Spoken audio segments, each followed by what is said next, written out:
Good afternoon, everyone. Welcome to Blitz-Detect's Lightning Safety webinar for schools. I thank you all for attending this webinar and taking the time to listen to the information we're about to give you today. I'd like to start off by just giving you some info about the webinar. So please feel free to ask questions. You can do so in two ways. Firstly, you can raise your hand by the raise your hand button. And secondly, you can ask questions via the chat button. Just type your questions in and we will cover them at the end of the webinar. So the content of today's webinar is mainly about lightning safety procedures for schools. In that vein, we will start with the introduction into lightning safety. We'll then go into the formation of lightning. So then we'd go into lightning safety, which includes the general principles, the risk mitigation measures, what are safe shelters, how to monitor weather and make the correct decisions. We'll then go on to lightning risk assessments and lightning safety plans. And at the end, we'll cover a little bit about the lightning detection systems and what part they play in providing lightning safety for schools. So just a little bit about lightning safety as an introduction. So it's estimated that there are between 27 and 33,000 lightning deaths worldwide every year. What's scary is to understand that South Africa has the second highest per capita fatality rate from lightning in the world. We're only beaten by Malawi. Most lightning victims are children or young adults. There are many parts of South Africa that are classified as high lightning zones. And schools located in these high lightning zones must take preemptive steps to reduce the risk associated with dangerous lightning events by means of anticipated preventative measures. In other words, the lightning safety plan. And in closing of this slide, schools must prepare for dangerous lightning events well in advance of the lightning season. That is very important. So in order for us to understand more about lightning safety, we have to understand how lightning is formed and secondly, how it strikes the ground. So to start off with the formation of lightning, you can see we have a cumulonimbus cloud or a thunderstorm cloud on our screen. And there are two critical factors that are required for these clouds to form. The first factor is we need the presence of warm, moist air. The second factor needed in the development of lightning clouds is upward instability or upward draft.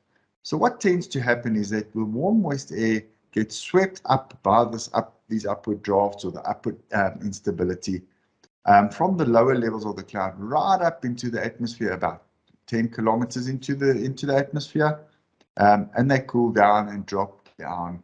And so you get this movement inside the thunderstorm cloud. This movement then creates a buildup of static electricity. And this is similar to rubbing a balloon against your head. So here we can see that we're rubbing a balloon against a towel, which is similar to your hair, and we create an static electrical charge on the balloon. And you can clearly see how the negatively charged balloon attracts the positively charged pieces of paper.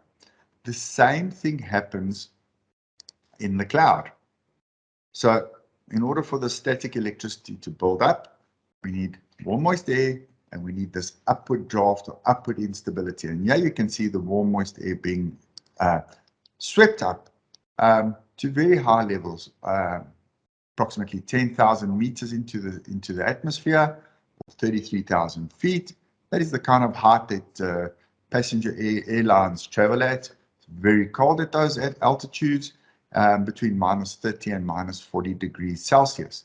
So this warm, moist air consists of water droplets, water particles, moisture within the warm, moist air, and the moisture, the droplets and so on, they freeze when they get to the heights of 10,000 meters where it's -30 or -40 degrees Celsius. When they freeze and they become little hailstones, they become heavier and they drop back down to the lower levels. As you get this movement inside the cloud, you get this buildup of static electricity. So here you can clearly see the warm, moist air being swept up in the formation of cumulonimbus clouds. What is important to understand when we look at this video clip is that the base of the cloud is really close to the ground, and the anvil of the cumulonimbus cloud is really high, approximately 10 kilometers into the sky. So you can well understand the size and the magnitude we're talking about when we talk about thunderstorms or thunderstorm clouds. They are really large. So let's go back to our thunderstorm cloud. I'll just let the video play. So we've got a basically neutrally charged cloud, and we get this movement of these moisture particles forming small hailstones inside the cloud. And these move up and down. And what happens inside the cloud is that these small icicles, hailstones, and moisture particles, they bash against each other with such ferocity that they split apart at subatomic level. So what tends to happen then is you get your lighter, positively charged particles called protons gathering at the top of the cloud, and you get the heavier, negatively charged electrons, which will form at the base of the cloud. So you can immediately see we're getting an enormously charged cloud with the positively charged protons sitting at the top of the cloud and the negatively charged electrons sitting at the bottom of the cloud. Now, this formation of the cloud has a profound effect on what happens on the ground. So here you can see our ground is basically neutrally charged with positive and negatively charged particles in the ground. And because of this enormous charge of the thunderstorm cloud, we get an effect on the ground. So this effect is very similar to trying to push two magnets together with the same poles facing each other. Here you can see as the one magnet gets close to the other magnet, it pushes it away with quite a strong repelling force. It is almost impossible to touch these two magnets together when the same poles are facing each other. So these are small magnets. You can well imagine what happens when the cloud becomes so charged. So the negative charge of the base of the cloud, as I said, has a profound effect on the ground. What tends to happen is that all of the negatively charged particles in the ground, the electrons, are pushed away by the strong repelling force of the base of the cloud, leaving only positively charged particles in the ground sitting under the base of the cloud. In actual fact, what also happens is that the positively charged particles in the ground gather closer to the base of the cloud. They're concentrated there. And what happens then is we get a strong field of attraction between the ground and the cloud, and optimum lightning conditions are now existing.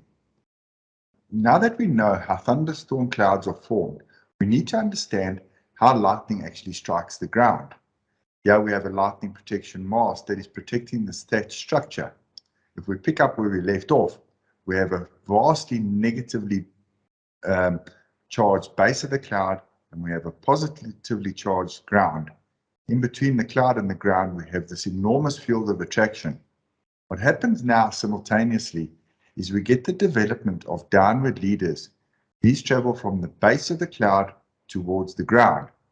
We also get an accumulation of the positively charged particles of the ground forming underneath the base of the cloud.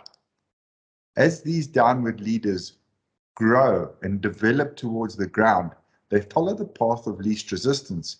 These downward leaders are sometimes called jagged or stepped downward leaders. Only once the downward leader gets very close to the ground do we have an effect called the upward streamers being triggered. Here you can see the upward streamers being triggered. This only happens when the downward leader is close to the ground. Somewhere between 20 and 60 meters above the ground are these upward streamers triggered. So upward streamers are normally triggered from all kinds of objects, such as the lightning protection mast, such as the trees, the building. Upward streamers are also triggered from blades of grass and from human beings. The triggering of the upward streamer is very similar to when we try and push two magnets of opposite poles closer together. you'll see there's a trigger point when the magnet on the left actually starts to move. And this trigger point is very similar to the triggering of upward streamers. So here you can see that the upward streamers have been triggered, and when an upward streamer meets a downward leader,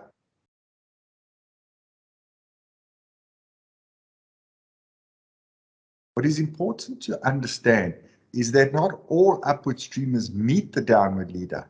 And we have to ask ourselves, what happens to those upward streamers that do not meet the downward leader?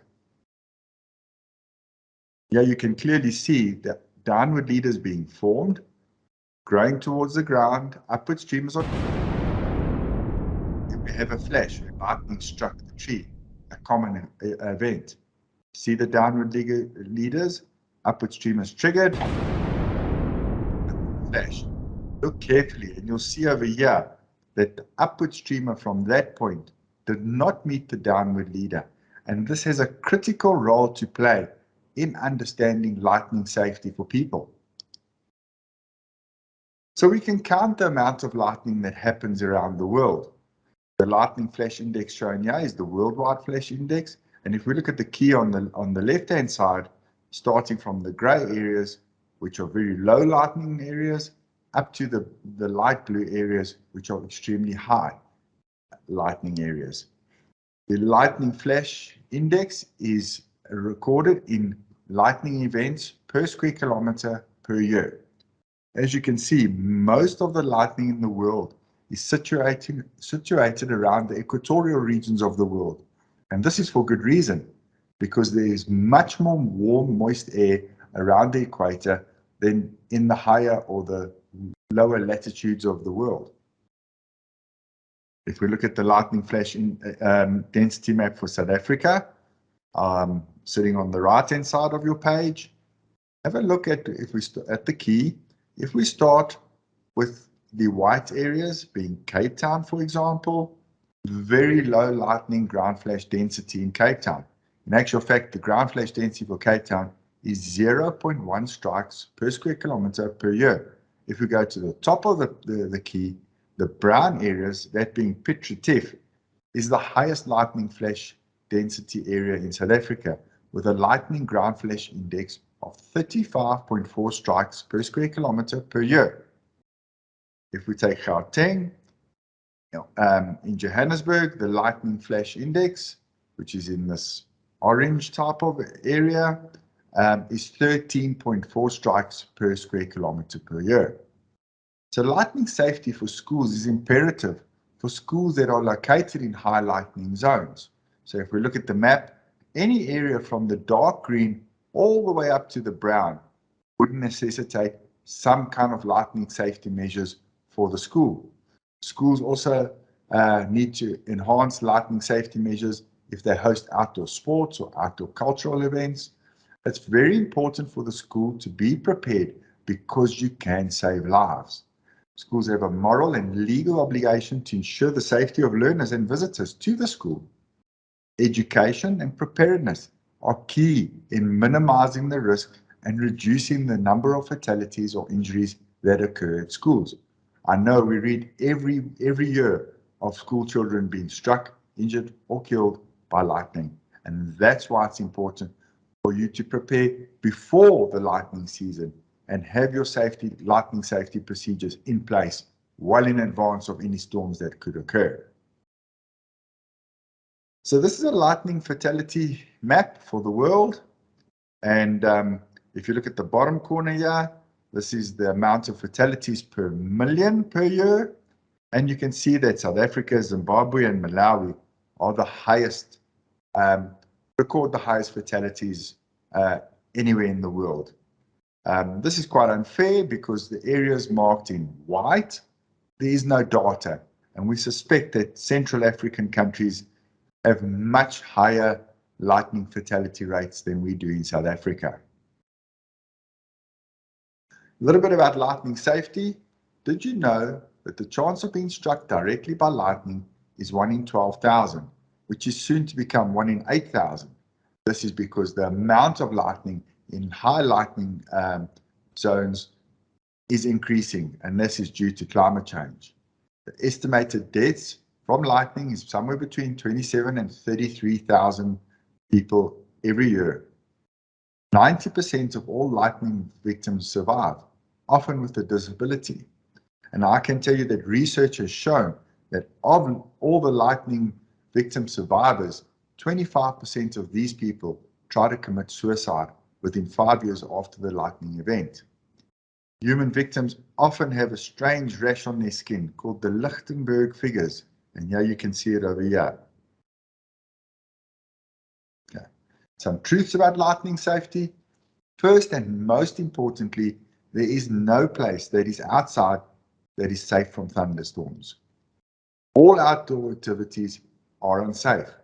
You should avoid standing near trees or other tall objects, avoid open fields or elevated locations, especially avoid water-related activities such as swimming, boating or fishing. Safe shelters are considered to be fully enclosed buildings such as a school building or fully enclosed vehicles such as a car or a bus. Unsafe shelters are open LARPers, golf and range shelters. Tents and other camping equipment are to be avoided at all costs. Seeking shelter in a tent may actually increase the risk of injury or death when you seek shelter in the tent. So we at Blitz-Detect subscribe to the slogan, when thunder roars, go indoors. And here you should stop all activities, seek shelter in a substantial building or a hardtop vehicle, and wait for 30 minutes after the storm is passed to resume outdoor activities. The mechanisms that cause lightning injuries or fatalities. The first form of mechanisms we're going to look at are the electrothermal effects of lightning. And the first one is the direct strike, which we all know. The second mechanism is what we call the side flash. So lightning strikes the tree and then flashes over onto the person because the person has a lower path of resistance to Earth. The third mechanism is the upward streamer effect, which we'll talk about in depth later in the webinar. The fourth is what we call the step potential. So what happens here? Lightning strikes the ground. The lightning current travels in the ground in the form of a wave. And the further apart a person's feet are, the higher the likelihood of the person being injured or killed from lightning. I did put a four-legged cow here because it's quite easy for us to instruct people to stand with their feet together, but you can hardly do that for an animal, and obviously their feet are wider apart and therefore they are at greater risk from the step potential. The fifth and last mechanism is the touch potential, and this is particularly important to note that you should not shower or bath during thunderstorm conditions, and because you would be vulnerable to the touch potential hazard or mechanism that causes injuries or fatalities. This is the interesting part. These are the mechanisms that cause fatalities around the world, and they are the big three which I would really like you to consider. The first of the big three killers is the step potential. Discussed it, and we know what it's about. So in other words, to eliminate the step potential, the best advice that we could give you is to stand with your feet together. The second of the big three deadly killers is the side flash. And therefore, to avoid this mechanism, you shouldn't stand near tall objects, especially trees, where the lightning flash can flash over from the tree onto you. The third is the upward streamer effect, which I will describe in detail later in this webinar. The other mechanisms that cause injury or fatalities is the touch potential being 3 to 5%, and the direct strike also being 3 to 5%. Very low percentages for these two. And then we have the blunt injury mechanism, which I'm going to talk about now. So the blunt injury mechanism has two aspects. Firstly, there's the barotrauma, and secondly, we have the blunt force trauma. The barotrauma consists of concussive or explosive injuries, musculoskeletal injuries caused by muscle contractions. I put there falling, but we've seen cases where people are thrown 20 to 30 meters in the air from this enormous blast wave that happens. Lightning pressure blast can tear off your clothing, fracture bones, cause your eardrums to rupture, or cause lung concussions. The second of the blunt force injuries is called the blunt force trauma, and it's also called the secondary missile injury. These injuries are caused by flying shrapnel as a result of lightning striking an object such as a concrete block or concrete tiles on a roof, and the tiles falling off, landing on a person, and that can cause injury. I once was involved in a case where lightning struck a shopping center, and quite a large concrete coping block was knocked off the third floor parapet wall and landed on a BMW in the parking lot and almost caused the BMW to be written off. So these forms of injuries are not that common, but do happen. In order for you to understand the mechanical strength caused by these blunt force injuries, I'd like you to have a look at this video. Pay special attention to the tree over here. Let's let the video play. There's the lightning flash, and look how that lightning strike totally destroyed a tree of that size. One could only imagine what would happen if someone was standing in that vicinity. They would be vulnerable to the flying shrapnel from the tree falling over, as well as the pressure wave, and you get a good idea of the mechanical strength inherent in a lightning strike. Right, let's talk about the upward streamers. This is an important fact important concept because the upward streamer is one of the big three lightning killers. So I'd like you to have a look at the picture on the right-hand side where this young lady is standing, and you can clearly see how her hair is sticking up. And this is a sure indication that there are upward streamers emanating from the young lady's head. And I can tell you that if lightning had to strike nearby, she would be in trouble. I'm going to explain further as to what's going on in the picture on the left. So here we have a lightning protection mast. This mast has been adequately earthed. I'm just going to let it play a bit more. So the person, number one, is not vulnerable to the step potential because the lightning current will be dissipated safely into the ground. The person is neither vulnerable to the touch potential or the side flash because of the distance away from the mast that he's standing. Furthermore, this person is within the protection zone offered by the mast. The question is he safe? The answer is obviously no, and I'll explain what happens. So remember we spoke about the development of the downward leaders from the base of the cloud towards the ground and the triggering of the upward streamers. So naturally, upward stream will be triggered from the top of the mast as well as from the person's head. It goes without saying that the point of strike will be the top of the mast. So what happens when lightning strikes the top of the mast? All of the negative charge within the cloud is extinguished via this open conduit called the lightning strike. What happens then is the field of attraction between the cloud and the ground collapses, and so does the upward streamer that emanated from the person's head. Without doubt, upward streamers are deadly.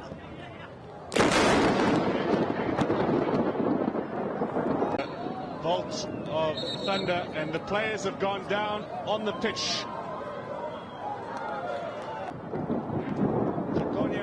Is down. You can see the players holding their heads. Nanga as well. Surely they've got to call this off. Geto. And there you can feel it, and look at everybody just collapsing.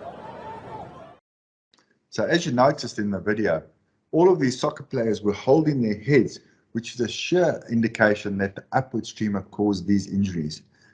Subsequent investigations showed that it was the upward streamer, and luckily no one was killed in the lightning event.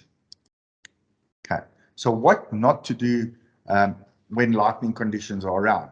First and foremost, avoid higher ground. Secondly, avoid open areas. Third, do not stand near tall objects. And lastly, do not seek shelter in a tent. As I explained earlier, seeking shelter inside a tent can actually increase the risk of injury or death. What should you do when thunderstorms are around. First and foremost, seek shelter inside a properly constructed building or in a fully enclosed vehicle. If you're caught in a thunderstorm and it's unavoidable, what you should do then is stand with your feet together. By placing your feet together, the risk or the potential difference between your feet is reduced, and therefore the risk of injury is also reduced. By simply standing with your feet together, you can reduce your risk of injury or death by up to 55%. We at Blitz-Detect, once again, we subscribe to the slogan, "When the thunder roars, go indoors." And I'm sure by the end of this presentation, you will remember it as well as we do. Okay, so we said that motor vehicles are safe shelters. So I'd like you to watch this short video. In the video, this was taken by a guy who's a storm chaser in America, and he was chasing tornadoes on this particular day. That barn's coming apart. Okay, wind's coming from this direction. Okay, we're good. We're good. Gosh, dang it.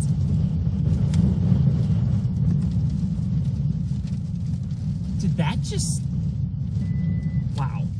My Prius literally just conked out at me from that lightning strike. I cannot move my car. What just happened? I think lightning may have hit my car because now it's not working. There's no tornadoes coming, I hope. I'm pretty sure I got hit by lightning. My car is not turning on. Look at the antenna. I have a tutorial installing that thing and it's just blown off. When Chris went to check his camera, he actually caught the bolt. Oh my God. Oh my God. He was recording at 4K 60. So you can clearly see the plasma dissipating into the air. Not to mention my antenna being vaporized. Plus, look down here. You can even see the points around my tires it traveled. And of course, my interior camera recorded without a hitch.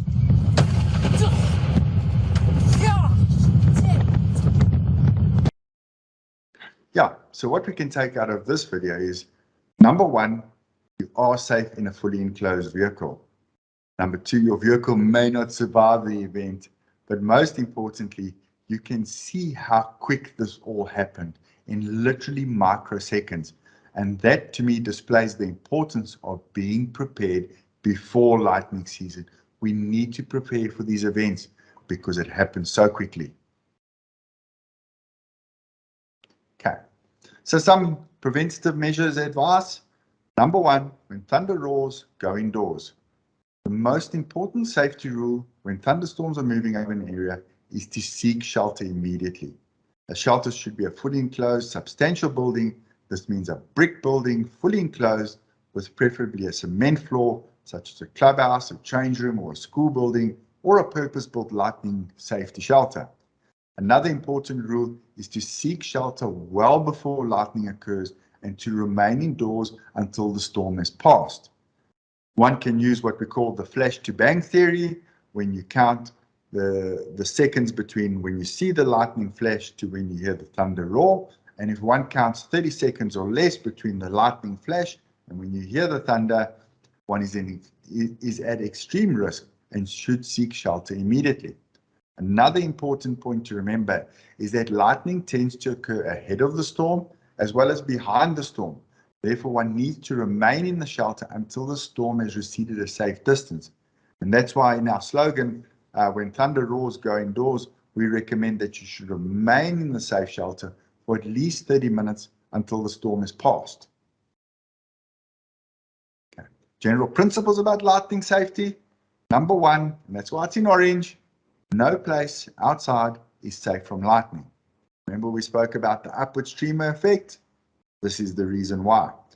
Lightning safety for schools is a combination of personal vigilance, the application of lightning safety plans and technologies to ensure the safety of the people at the school.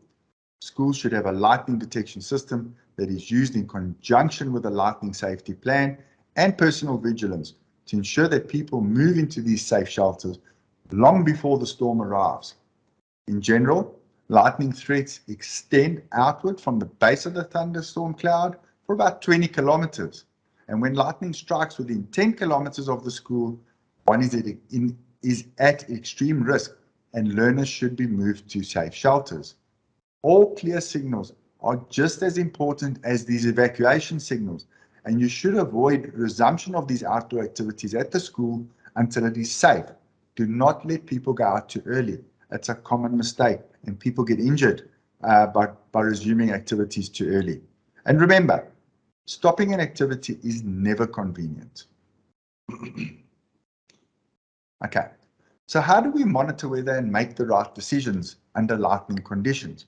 First and foremost, remain vigilant at all times. The person who's in charge of monitoring the lightning conditions, we call him, for argument's sake, the lightning monitor, should check the weather forecasts daily.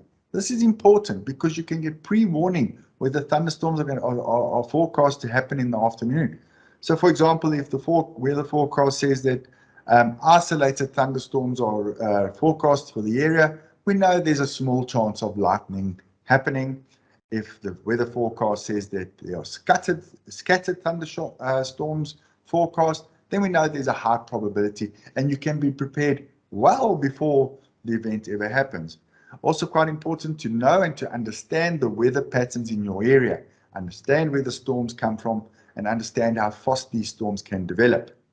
It's also important to determine a chain of command which clearly identifies the person ultimately responsible to stop the event, either temporarily or indefinitely, or to evacuate the venue is vital. The person should be defined. The lightning monitor, this person, should ideally not be a coach, an umpire, or a referee, since they are doing other things and they cannot adequately monitor the weather conditions. The lightning monitor must know the lightning safety plan's guidelines and be empowered to follow these guidelines. Lightning detection systems for schools must include an early warnings and an audible warning system, such as a siren. Most importantly, personal vigilance of the weather conditions is critical at all times. So I've summarized the proposed actions, what you should be doing, how you should be looking at things when thunderstorms are building around the school. First and foremost, when the thunder roars, go indoors. Secondly, there is no place outside that is safe from lightning. Also important that you remain vigilant at all times. And I've given you a small table as to define the risk level.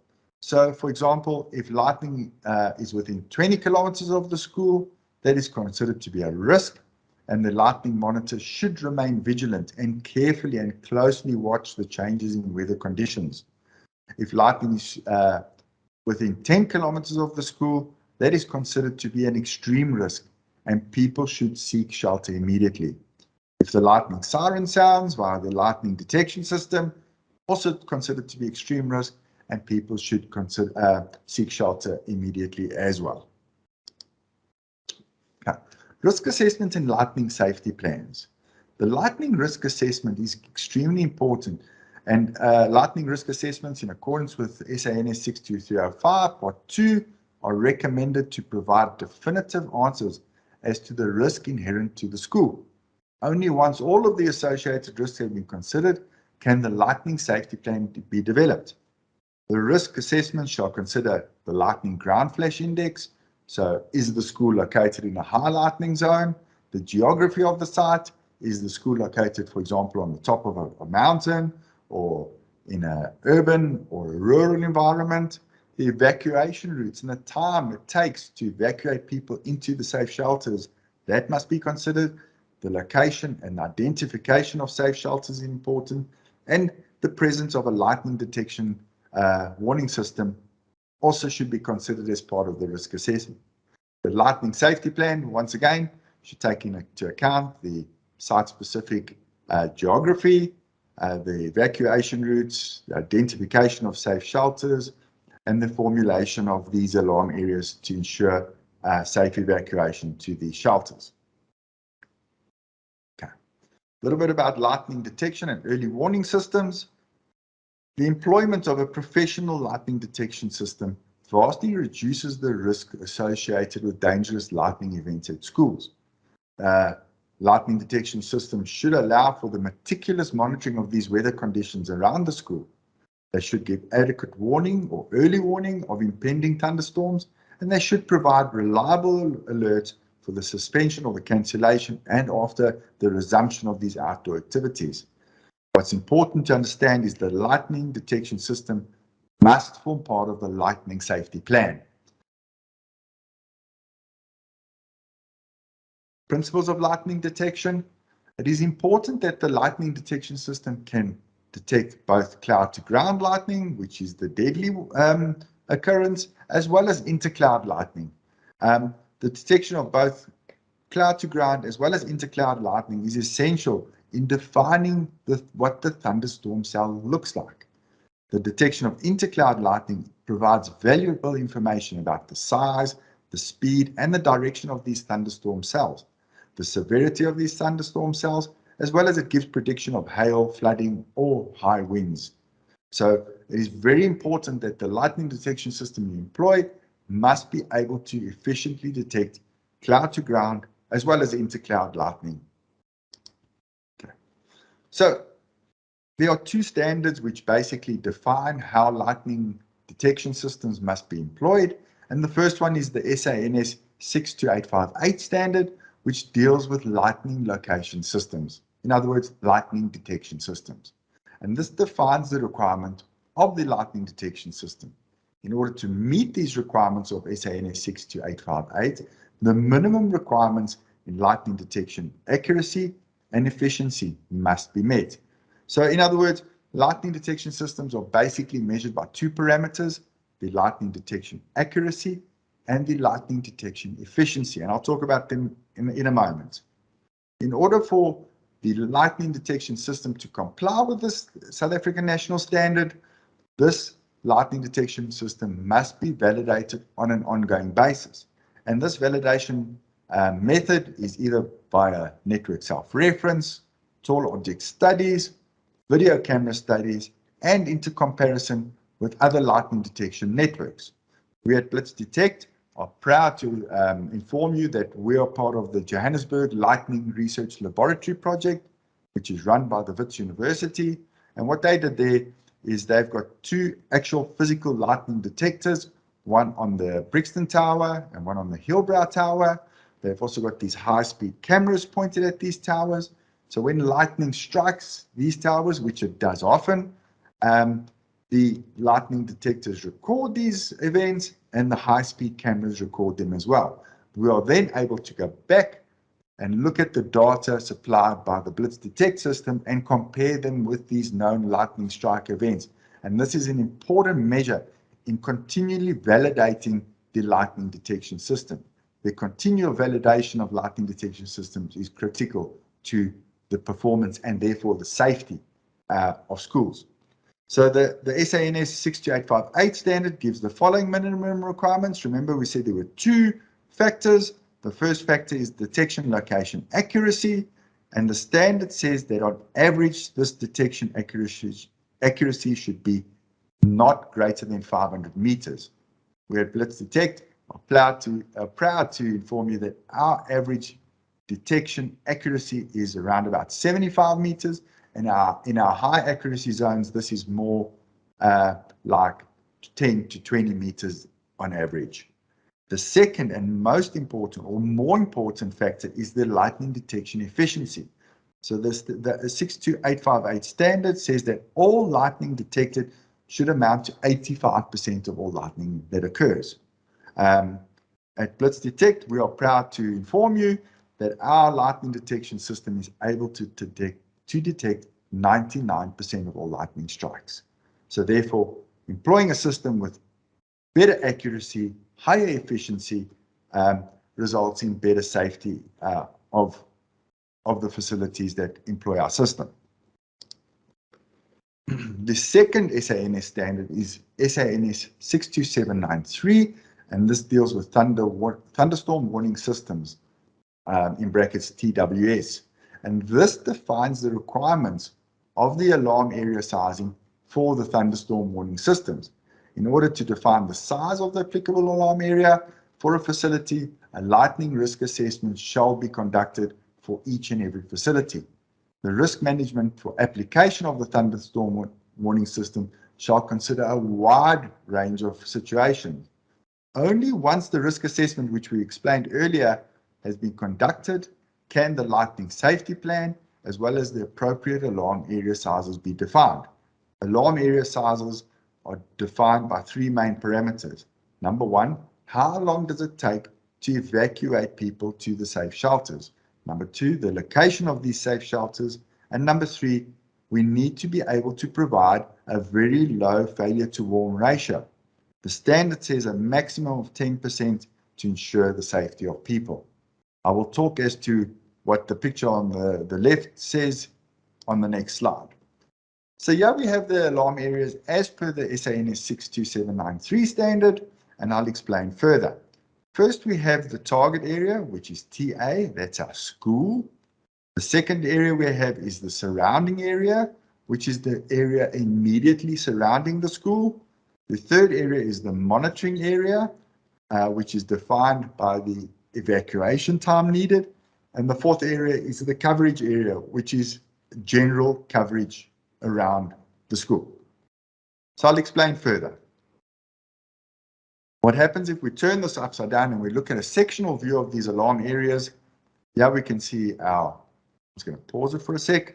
We can see our target area being the school, our surrounding area, our monitoring area, and our coverage area. The table you see on the graph you see on the top is measured by the y-axis being the occurrence of lightning strikes, and the x-axis is time. On the bottom graph, we have the alarm level as being our y-axis and time also being our x-axis.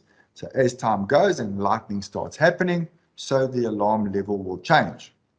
So here we can see our first strike occurring and our second strike occurring. So our first strike occurs in the coverage area, and our lightning detection system can monitor and register these lightning strokes. When the second lightning stroke occurred in the monitoring area, look what happened to our alarm level. It immediately shot straight up to a high alarm level. And this is in order to provide enough time for people to evacuate into the safe shelters inside the target area.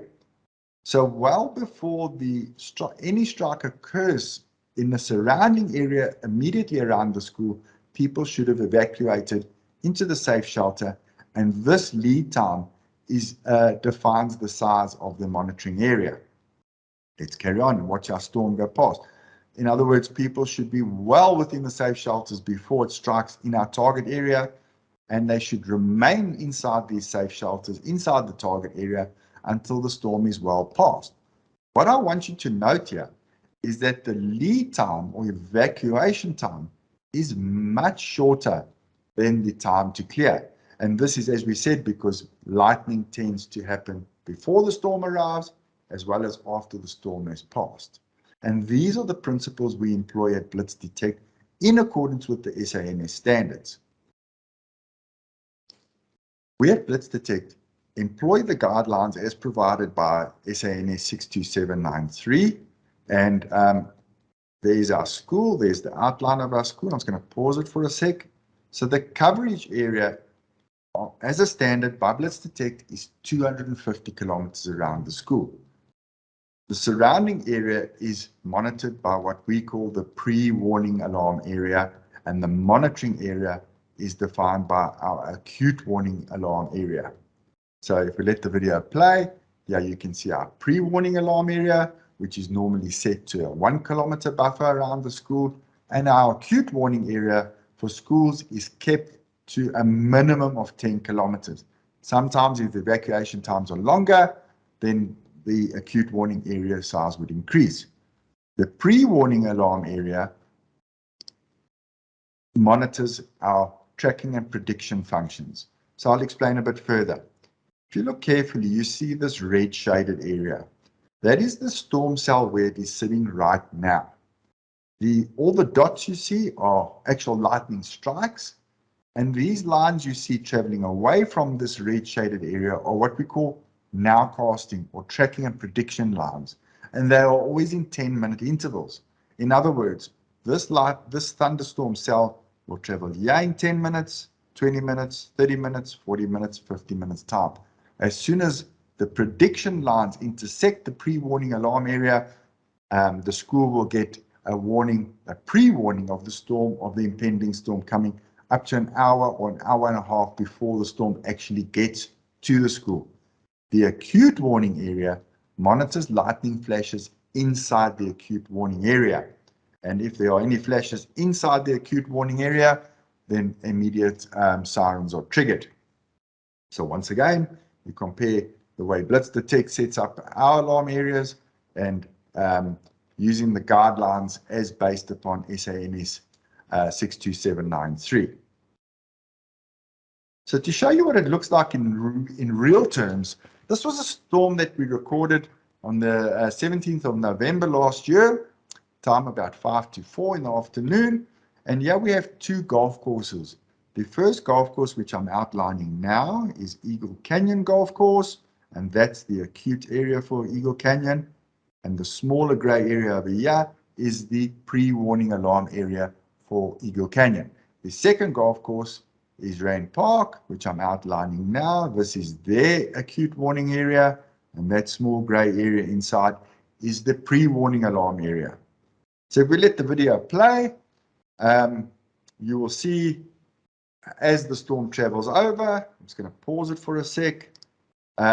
So as you can see, these tracking and prediction lines, as I explained in the previous slide, have intersected these two pre-warning alarm areas, and the golf directors of each of these golf courses would have got alert messages well before the storm actually has arrived over the golf course or the school, if we translate it to a school environment. So let's watch the storm. You can see lightning flashes. This is an actual interface of the Blitz-Detect system. And only once lightning strikes occur inside the acute warning area are the acute warning areas active. In other words, alerts will be sent as an acute warning to the golf course or the school. As we watch the storm travel over, you can see that these warnings were issued well before the storm passed over these two golf courses. And you can see that the pre-warning alarm areas have turned back to grey, meaning they're not active, but it is still not safe until the acute warning areas have also turned back to grey, and then the all clears can be issued. The use of lightning detection and early warning systems surely helps administrators of schools make decisions much easier than relying on the flash to bang or monitoring weather conditions and so on. So an overview of the lightning detection system. Lightning detection system should be used as part of the lightning safety plan and not as a standalone risk mitigation measure. Lightning detection systems shall comply with the two standards as we mentioned. When selecting a lightning detection system, make sure you select a system that has the highest detection efficiency. In other words, it is able to detect the highest amount of lightning. We don't want a system that's measuring 75, 80% of all lightning. We want a system that detects all of the lightning because it will result in a safer school. Make sure you select a system with that has ultra precise lightning detection accuracy. Make sure you select a system which has tracking and prediction functions, and make sure you find out that the system is consistently validated via the methods that are recognized as validation methods. In closing, I just want to go through some lightning safety, an overview of the lightning safety as we've discussed. So first and foremost, there's no place outside that is safe from lightning. Schools that are located in high lightning zones must have a lightning safety procedure in place well before lightning season. Preparedness well in advance of the lightning season is crucial. Vigilance of lightning monitors is vital, and we should seek shelter well before thunderstorms arrive in an area. Safe shelters are properly constructed buildings or fully enclosed vehicles. You should stay in the safe shelter until the storm is well past. If you're caught in a storm, avoid high ground or open fields. Do not stand near tall objects. Put your feet together to minimize the step potential, and do not seek shelter in a tent or in camping equipment. And if all else, remember, when thunder roars, go indoors. Seek shelter immediately. So with that being said, I'd like to thank you for your attention, your interest. I hope you found the webinar interesting and informative, and we will be sending out a video of today's webinar. And if there are any questions, we can take them now.